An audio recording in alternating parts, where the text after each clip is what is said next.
محمد مجدي قفشة لاعب النادي الأهلي. محمد مجدي قفشة مع النادي الأهلي من 2019. محمد مجدي قفشة ابتدى المشاركة في مباراة السوبر المصري اللي كانت في استاد برج العرب. محمد مجدي قفشة صاحب القضية.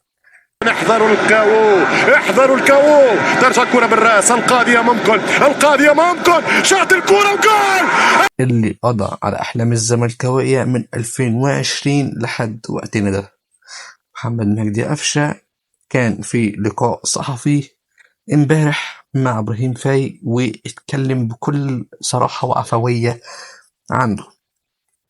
الراجل كان بيتكلم عن اللي بيحصل من اتحاد الكورة واللي بيحصل جوه النادي الأهلي واللي كل حاجة ممكن تيجي في خيالك وكل الأسرار اللي بتبيح وممنوع تطلع بره النادي الأهلي اتكلم فيها محمد مجدي قفشة. كنت طلعت من حوالي 3 أسابيع ولا أسبوعين وقلت إن الزمالك عينه على محمد مجدي قفشة. محمد مجدي قفشة هيمشي من النادي الأهلي. الكلام ده قلته من ساعة ماتش مازيمبي. طيب محمد مجدي قفشة المفروض هيمشي خلاص، يعني الراجل عرضه للبيع مش عايزه ليه؟ انت بتطلع اسرار الفريق واللي بيحصل جوه الغرف المغلقة بره في الاعلام. طيب محمد مجدي قفشة اصلا طالع اتكلم فيهم من غير اذن خالد بيبو ما اذنلوش. طيب طلع قال ايه؟ قال لك في لعيبه في الاهلي تاخد مان اوف ذا ماتش بدون وجه حق.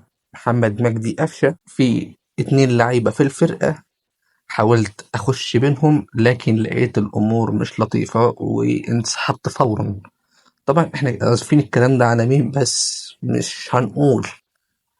ال2 لعيبه دول قريبين جدا من بعض ومنهم واحد كان طالع من قريب على حوار تلفزيوني.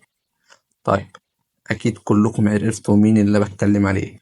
فكولر اتضايق وامبارح منعه من النزول في التتش واكتفى إن هو يلعب في الجيم. حتى النهاردة ما نزلش التمرين الصباحي بتاع النادي الأهلي، كان المفروض الساعة 12 ما لعبوش وهينزل بالليل الجيم. محمد مجدي قفشة اتظلم في حوار تلفزيوني، وعلى فكرة إبراهيم فايق ما سلموش ولا حاجة. إبراهيم فايق عادي جدا في الحوار.